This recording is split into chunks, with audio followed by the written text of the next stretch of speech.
Dry Creek, Kansas, 1882.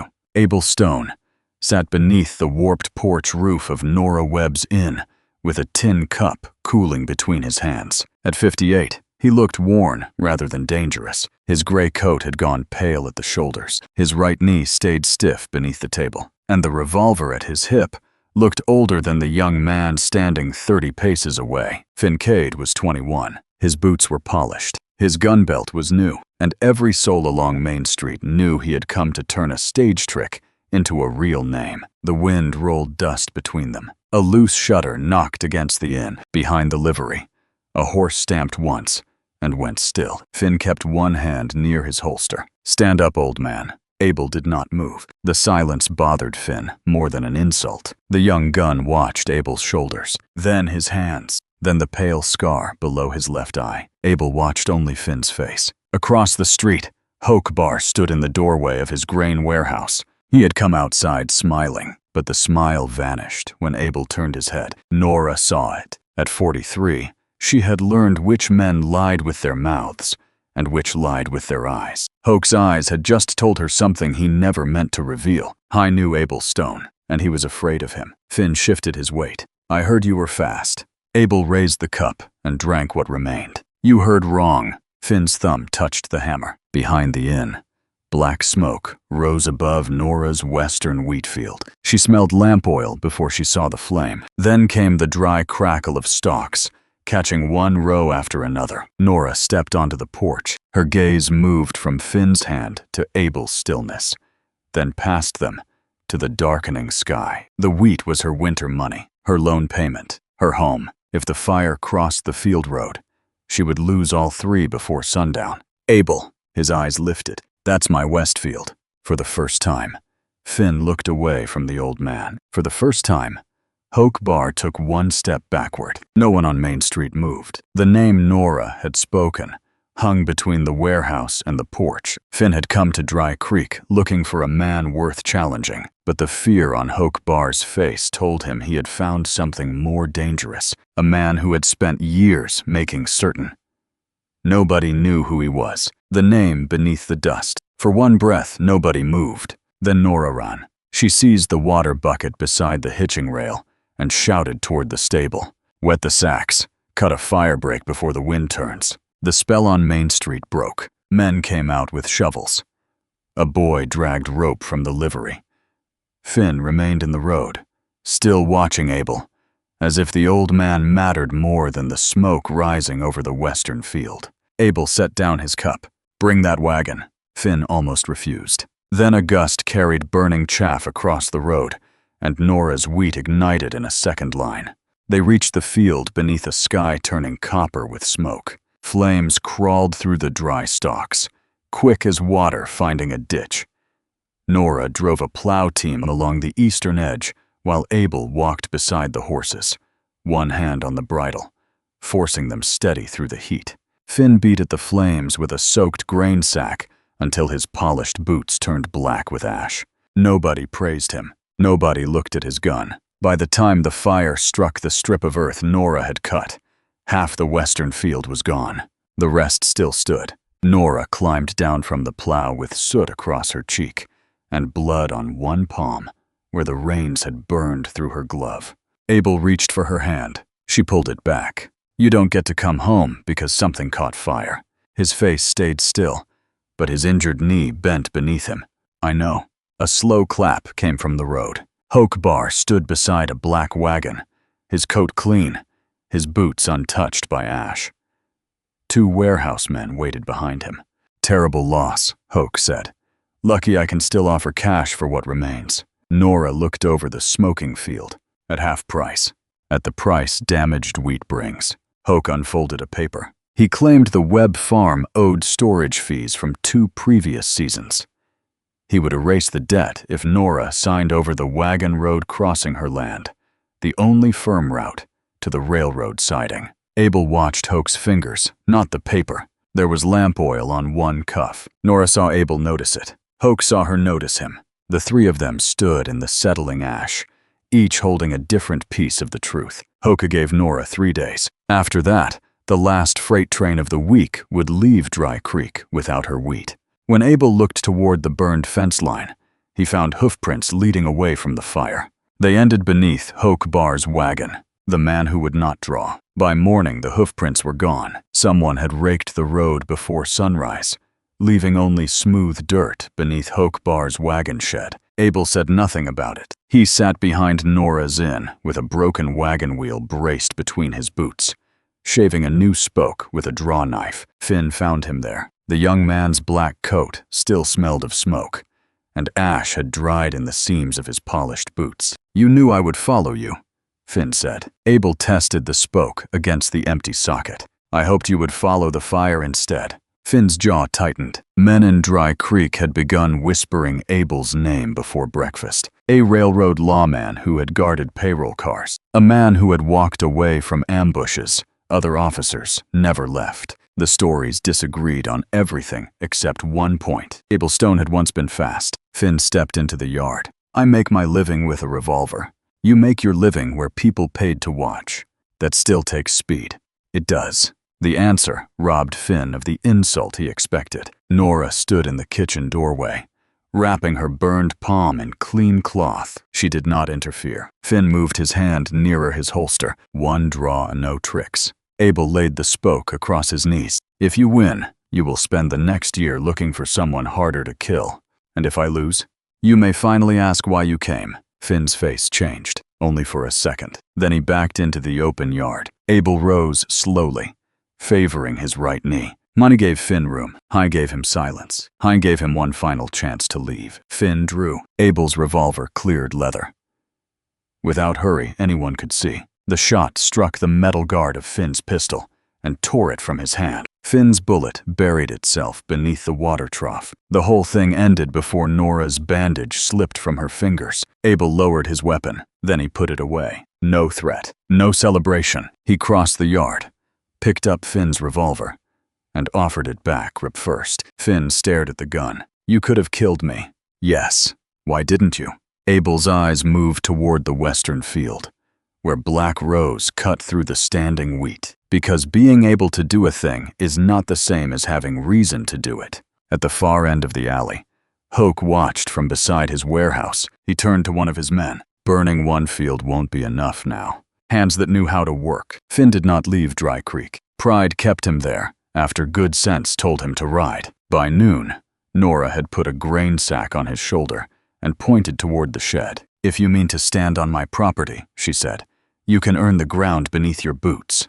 Finn looked at Abel, expecting amusement. The older man was beneath a wagon, tightening an axle bolt. He never looked up. For 3 days, the Webb farm moved with the hard rhythm of harvest. Nora drove the reaper through the surviving wheat. Finn carried bundles, replaced burned fence rails, and learned that a revolver did nothing for blisters. Abel worked more slowly than either of them. His knee stiffened after every hour, and when he held a wheel too long, a tremor passed through his right hand. Nora noticed. That evening, a low stool appeared beside the workbench. Abel noticed that too. Neither mentioned it. He'd repaired the hinge on her grain shed before dawn. She left coffee beside his tools, without asking whether he wanted any. They spoke through labor because words had failed them once before. On the 4th morning, Nora spread her freight receipts across the kitchen table. "Hoke owns the warehouse," she said. "He does not own my wheat." "He owns the scale," Abel replied, "and the men who swear it is honest." Nora tapped the road marked on her father's map. "If I move the grain straight to the siding, the railroad agent can weigh it there." Abel studied the line. Then he walked the route. A mile south of the farm, he found 3 boundary stakes freshly driven beside the wagon road. The earth around them was pale and loose. High pulled the nearest stake free. Beneath it lay an older hole. Finn, who had followed, found a horseshoe print near the ditch. One heel was chipped. "The same shoe from the fire," he said. Abel dug deeper.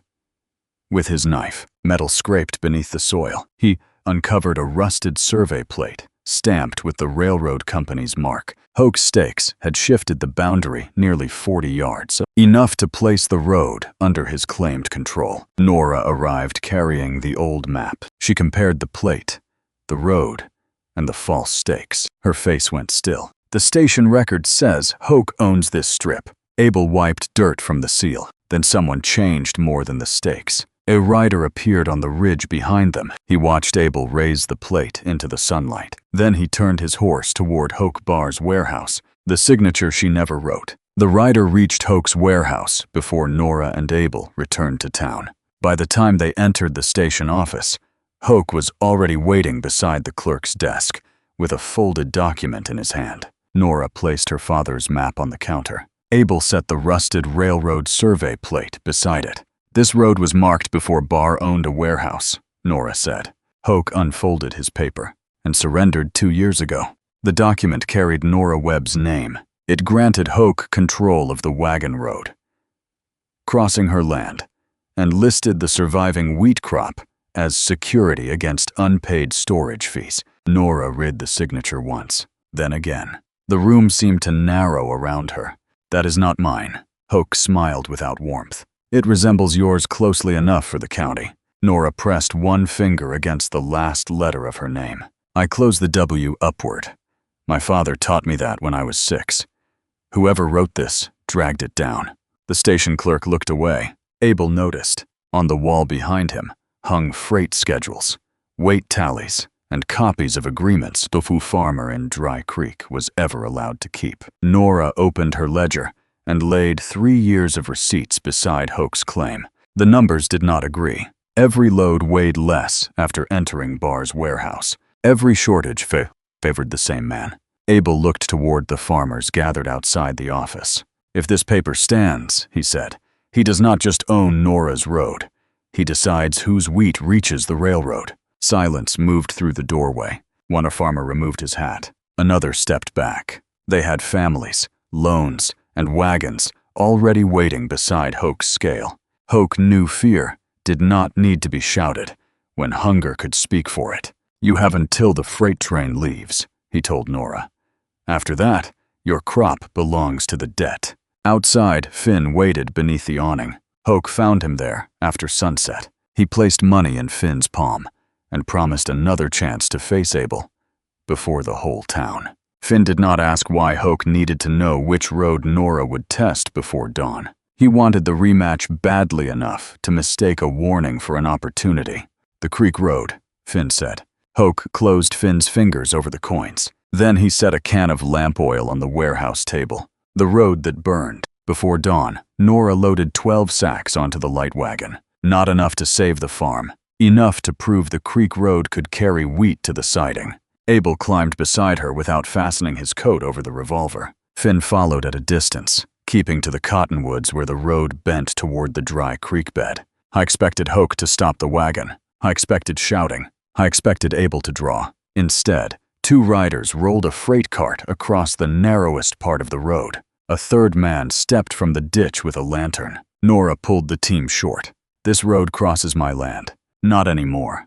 The man threw the lantern. Glass broke against the wagon bed. Flame ran across the oil and climbed the grain sacks before Nora could reach the brake. The horses reared. One wheel dropped into the ditch, and the wagon overturned hard enough to throw Abel into the road. Nora fell beneath the broken shaft. Finn emerged from the trees with his revolver drawn. One of Hoke's men carried a leather case taken from the wagon box. Inside were Nora's receipts, the copied map, and the notes meant for the railroad agent. Abel saw the case. Then he saw Nora pinned beneath the timber as fire moved toward her skirt. I went to her. He dragged at the shaft, his bad knee sinking into the mud. Nora reached for the harness knife at her belt. Lift when I cut. She severed the trapped trace. The frightened team lunged free, pulling the pole far enough for Abel to wrench her clear. A shot cracked from the ridge. Abel turned between Nora and the gunman. The bullet tore through his right shoulder.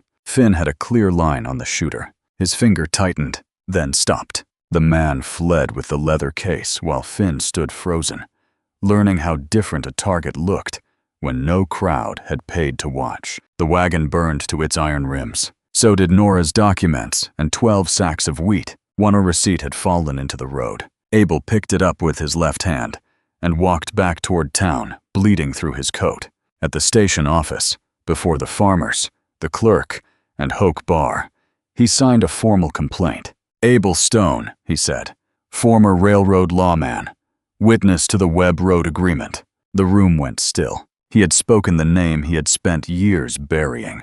The doctor bound his shoulder and warned that his right hand might never draw cleanly again. Near midnight, Hoke's message arrived. Nora could sign by sundown, or watch the rest of her wheat burn. The man who was no longer fast, the doctor left before sunrise. Abel remained at Nora's kitchen table, with his right arm bound tight against his chest. The hand that had once cleared leather before other men could blink now shook when he tried to lift a coffee cup. Nora took the cup from him and set it down. "Do not make me watch you prove what the doctor already said." Abel looked toward the window, outside. The surviving wheat bent beneath a hard south wind. "I should have come back sooner." Nora kept folding the blood-stained cloth. "You should have come back at all." Years earlier, Abel had promised to return after one last railroad assignment. Instead, gunfire at a payroll stop left 2 men dead and another crippled. Abel decided anyone close to him would become a target, so he kept moving and called it protection. Nora did not soften. "Your absence hurt people too. It was simply quieter." Before Abel could answer, someone knocked once and entered. Finn laid Hoke's money on the table. "I told him about the Creek Road." Nora's face went still. Finn did not look away. "I thought he wanted to stop the wagon. I thought he would force another draw." "You thought about yourself," Nora said. "Yes." The word cost him more than any excuse. Finn explained the warehouse layout, the guard changes, and the locked office above the grain floor. Hoke kept 2 sets of records. The public ledger showed the false weights. The private book held the true numbers, along with the forged road transfer. Nora spread her receipts across the table. "If we put that book beside these, every farmer in Dry Creek will see what he has taken." "And if we fail?" Finn asked. "We lose more than my farm." She pointed toward the wheat fields beyond town. "Hoke owns the scale today. Tomorrow he owns every harvest." Abel reached for his gun belt. His right hand could not close around the buckle. He moved the holster to his left side. Finn watched him. "Didn't you draw with that hand?" "Not fast enough." Nora stepped closer. "I do not need the man people once feared." She tightened the sling around his shoulder. "I need the man who stays when the fire reaches the fence." Abel met her eyes. "I will not disappear before this is finished." "That is not forgiveness," Nora said. "I know." A whistle sounded from the railroad siding. The freight train would arrive the next day. Across town, Hoke's men began carrying lamp oil into the warehouse beside the tracks. By noon the next day, wagons crowded the road to the railroad siding. Hoke had chained 2 freight carts across the entrance and posted armed men beside the warehouse doors. A painted notice declared that only grain bearing the bar warehouse mark would be loaded. Nora drove her wagon to the front of the line. She climbed down with her ledger beneath one arm. Hoke waited on the loading platform. "You were told to sign, and you were told that name was not mine." Farmers gathered close enough to hear, but not close enough to be mistaken for allies. Nora opened her ledger on the hood of the wagon. She read the weight of 1 harvest receipt, then the weight recorded after Hoke's scale. The difference was small. She read another, then another. The same portion vanished from every load. Murmurs passed through the crowd. Hoke smiled,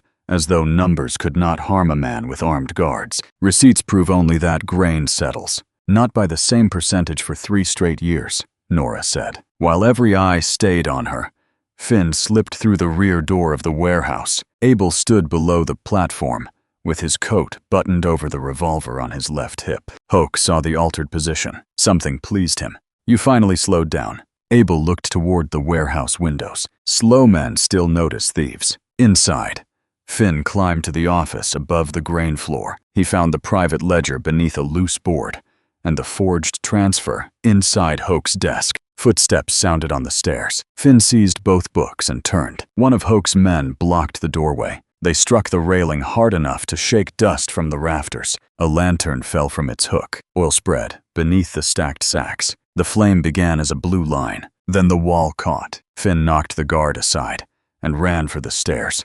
But the outer door slammed shut below him. A bolt scraped into place. Outside, smoke curled through the roof boards. Nora saw it first. Finn is inside. The crowd moved back from the heat. Hoke drew his revolver and aimed at Abel. "If the old stories are true, this is what you came for." Abel's left hand hovered near the unfamiliar holster behind Hoke.